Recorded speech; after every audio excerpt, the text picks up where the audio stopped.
Hello, I am Dr. Saurabh Patwardhan from Nandadeep Eye Hospital, and in this surgical video, I'll be demonstrating a case of phacoemulsification. The patient has retinitis pigmentosa.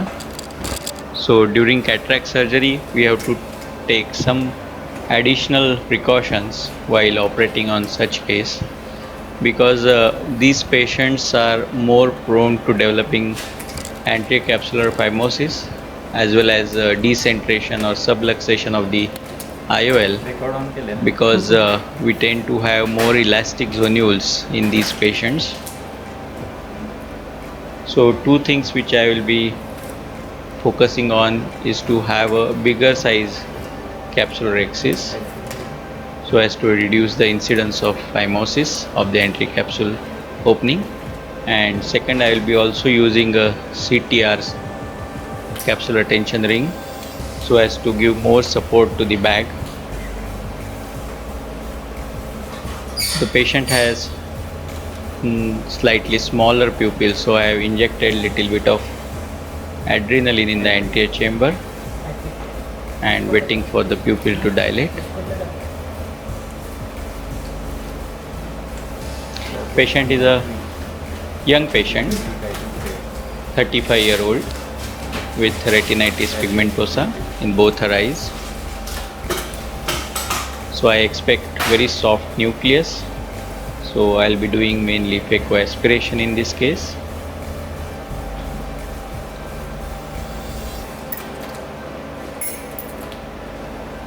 You can see posterior subcapsular cataract. This is very typical cataract which we see in retinitis pigmentosa, and we generally wait for it to affect vision before going for cataract surgery, though cataract surgery itself may not cause any progression of the disease, but as you can see here that the capsule is quite elastic and they tend to have weaker zonules, and there are higher chances of subluxation of the IOL in this patient in the late post-op period. So as you can see, I am trying to get a larger size capsular axis. So I should have minimum 5 to 5.5 millimeter axis, but even if it goes slightly above 6 millimeter, which is fine for me. Smaller than 4.5 millimeter axis, there will be always capsular phimosis which is there, and I want to avoid that.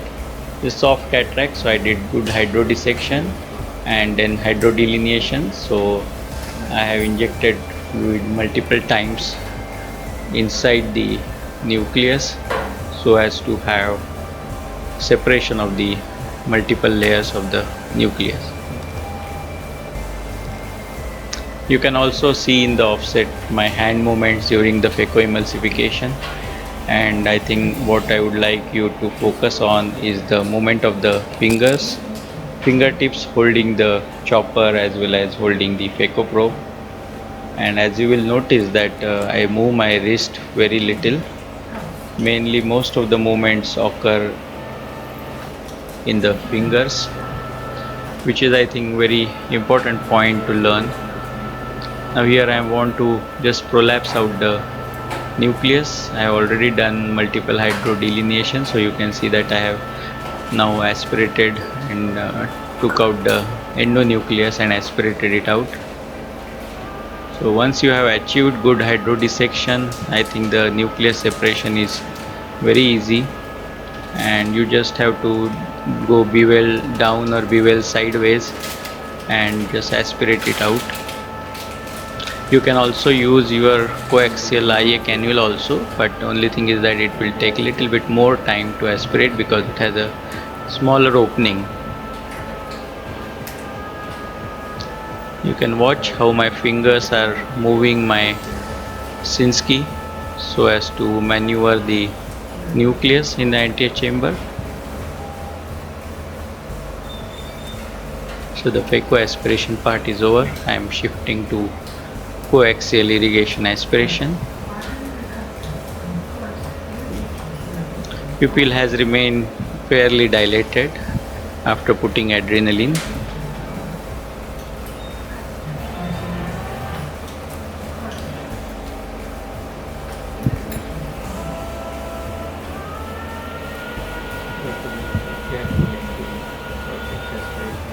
Cortex aspiration is quite easy. Only thing you have to make sure, in case of retinitis pigmentosa, is the capsule can be elastic, and if you are uh, aspirating very near to the capsule, particularly anti-capsule, you may just catch hold of the capsule and may have a zonular dialysis. So whenever you are near the anterior capsule, you should reduce your vacuum, and you should avoid catching hold of the anterior capsule. So the right method to do it is catch hold of the cortex at low vacuum and then pull the cortex posteriorly or down. That will cleave the cortex away from the capsule and get aspirated. So I am ready for the IOL injection. The choice of IOL of course depends on the case, but I prefer to put a hydrophobic IOL in this patient as far as possible, because the hydrophilic IOL tend to decenter a lot when there is a capsular phimosis, while hydrophobic IOLs are more resistant to decentration, as well as I have noted that the hydrophobic IOLs also reduce the chances of capsular phimosis. There is little bit of epinucleus I can see there in the anterior chamber, so I think I will just push some methyl cellulose around it to take it out. Of course I can take it out with coaxial IA. And after putting the IOL, I am going to insert the capsular tension ring here. As I mentioned, this is more of a prophylactic use, so there is no subluxation at present, but putting this CTR may give more support to the bag to prevent future decentration of the bag or subluxation of the bag. Also, when the CTR bag complex is there, even if it subluxates later, it's easier for me to just suture it back to the sclera if needed in future. So that way I think CTR is quite useful in these patients.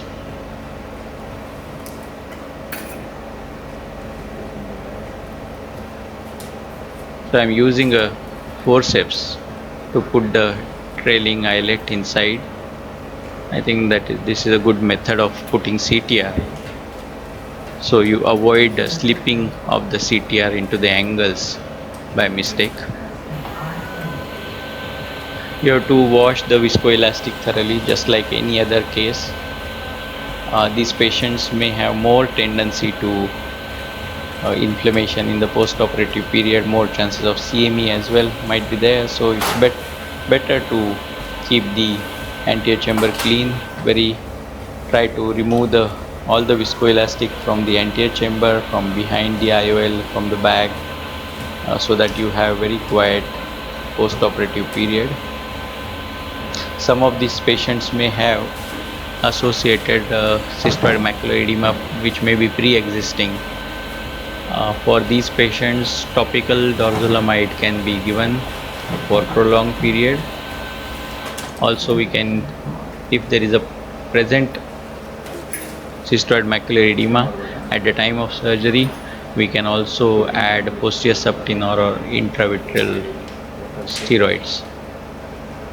I've just covered the incisions with methyl cellulose to avoid the jet of fluid coming towards the surface, and then that is for protection against the spread of the aerosol. And then I will gently hydrate the incision to have tight anterior chamber. Before you close the case, just ask the patient whether the patient is able to appreciate the light or not. If the patient cannot see light of the microscope, that means the intraocular pressure is too high. In that case, just let some fluid out from the side port incision, and then ask the patient again if the patient can see light. So this is to avoid excessively high IOP in the immediate post-op period. So that's the end of the surgery. Thank you very much for watching.